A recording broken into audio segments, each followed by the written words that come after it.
Mr. President.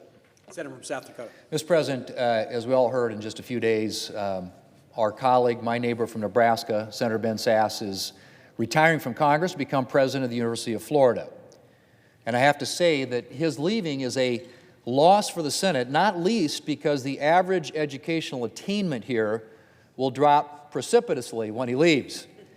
Ben has four graduate degrees, 3 master's degrees, and a doctorate.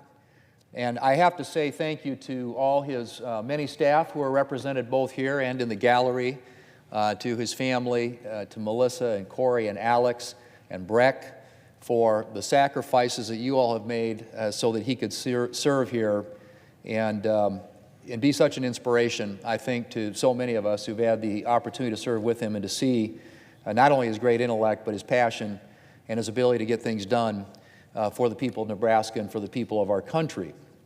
But I will say that when I hire people, I typically hire people on my staff, or at least I try to, who are smarter than I am.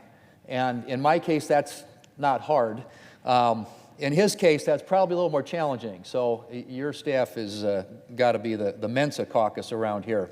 But it is no surprise that he became a college president of Midland University at age 37, making him one of the youngest college presidents in the nation. But seriously, Mr. President, the Senate will be a poorer place without Ben Sasse. He's incredibly smart, as I said, and he combines that with being incredibly principled. He lives by his principles.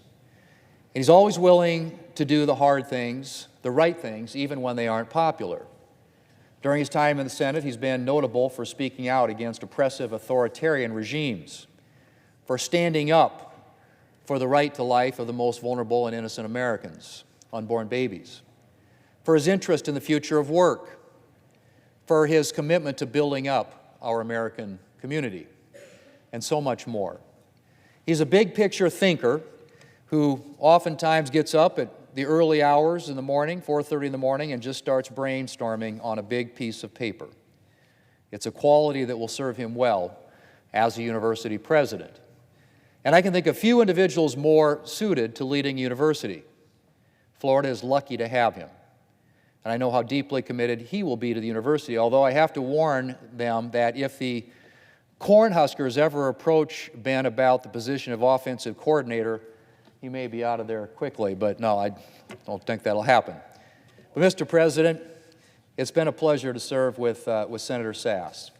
In addition to being a tremendously smart and thoughtful guy, he's a very witty guy who always makes me laugh, and I think many of his colleagues here laugh as well. He and I have a lot in common, being from neighboring states. And I'm going to miss him as a neighbor, as a leader, as a colleague, and as a friend. Mr. President, there's a lot to admire about Ben Sasse, but ultimately what I respect the most is that he is a man of strong faith. And I know that wherever life takes him, his faith will continue to be his rock. Ben, congratulations on your appointment at the University of Florida. I look forward to seeing all that your vision will accomplish at the university. And I pray that God will richly bless you and Melissa and Corey and Alex and Breck in the years ahead. Mr. President, I yield the floor.